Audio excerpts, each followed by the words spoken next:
तुमचं मग तुमचं ऐकत नाही असं वाटतंय का? मोबाईल काढून घेतल्यावर रडणं, चिडचिड करायला सुरुवात करतं, पण ऐकत मात्र नाही. थांबा, यात दोष कदाचित मुलांचा नाही, तर कदाचित दोष आहे आपण नकळतपणे मुलांना लावलेल्या सवयीचा. नमस्कार, मी अश्विनी. मी कुठल्याही विषयाचे तज्ज्ञ किंवा सायकोलॉजिस्ट नक्कीच नाही, पण हो, मीही एक आई आहे आणि म्हणून मला या विषयावर तुमच्याशी बोलायचं आहे. सोशल मीडिया आणि मोबाईलमुळे मुलांवर होणारे परिणाम. मला वाटतं सर्वसाधारण आपण बघितलं तर सगळ्याच घरांमध्ये हे घडत असावं की घरामध्ये किचनमध्ये आई काम करत आहे, मूल रडत आहे, चिडचिड करत आहे आणि मग शेवटी आपण काय करतो की मुलांच्या हातात मोबाईल देतो. खरं तर हा केवळ तेवढ्या वेळेसाठीचा म्हणून तात्पुरता केलेला उपाय असतो की जेणेकरून मुलांनी शांत राहावं आणि आपल्याला आपली कामं करता यावीत. पण हा तात्पुरता म्हणून केलेला उपाय जर आपण रोज रोजच करू लागलो तर ही कुठेतरी मुलांची सवय बनते. पालक म्हणून आपण नक्कीच वाईट नाही, पण आपण नकळतपणे आपल्या मुलांना स्क्रीनवर अवलंबून करत असतो आणि याचे परिणाम पुढे दिसायला लागतात. आपण बघितलं तर आजच्या मुलांना फास्ट व्हिज्युअलची खूप सवय लागलेली आहे. दर 2 सेकंदाला बदलणारे शॉर्ट्स आणि रील्स बघितल्यामुळे त्यांना आपल्या आयुष्यात सुद्धा सगळं सतत नवीन काहीतरी हवं असतं. त्यांचं लक्ष केंद्रित होत नाही आणि कुठेतरी मग ना बरेचदा मुलांच्या अभ्यासावरही त्यांचा परिणाम होतो. त्यांचा अभ्यासात मन लागत नाही. एखादा जर खेळ कुठला खेळायचा म्हटलं तर तोही ते फार वेळ एक खेळ खेळत नाहीत. लगेच त्यांना बोर व्हायला होतं. कारण त्यांचा मेंदू शांत बसायला शिकलेलाच नाहीये. हल्ली ना मोबाईल म्हणजे मुलांच्या आनंदाचा जणू काही रिमोट कंट्रोलच झालेला आहे. मुलांना मोबाईल दिला की ते खूप खुश असतात. त्यांच्या चेहऱ्यावर एक छानशी स्माईल असते. पण त्यांचा मोबाईल घ्यायचा नाही म्हटलं की मग त्यांची रडायला, चिडचिड करायला सुरुवात होते. आणि मग कुठेतरी आपण म्हणतो की मूल हे फार हट्टी झालंय. पण खरं तर तसं नाही आहे. मला वाटतं मुळातच त्यांना त्यांच्या भावना, त्यांचे इमोशन्स कंट्रोल करायला, हँडल करायला शिकवलंच गेलेलं नसतं. आता बघायला गेलं तर मुलं हल्ली स्क्रीन खूप आवडीने बघतात. पण त्यांना आपल्या आजूबाजूच्या माणसांमध्ये आवडच नाही आहे.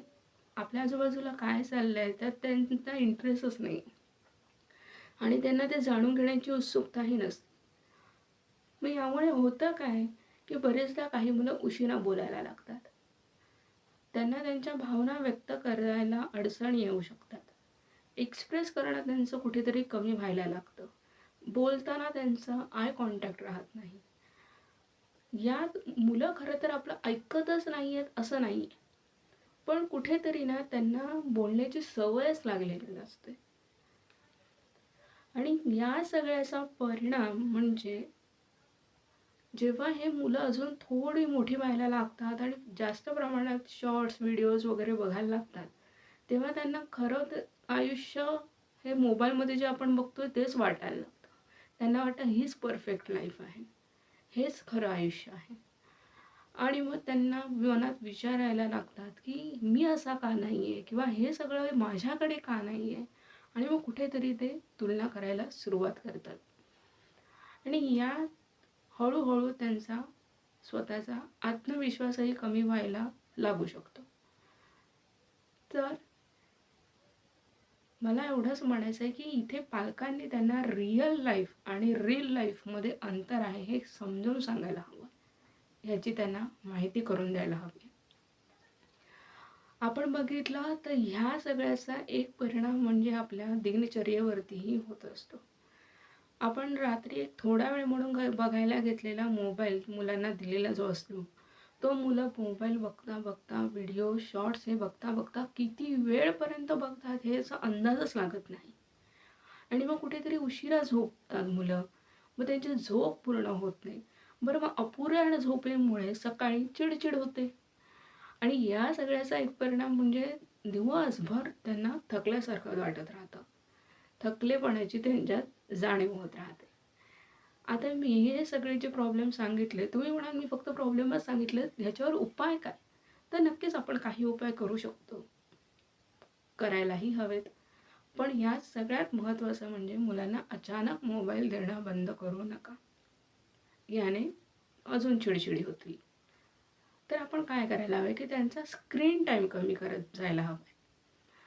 मोबाईललाही पर्याय आहेत ह्याची त्यांना जाणीव करून द्यायला हवी.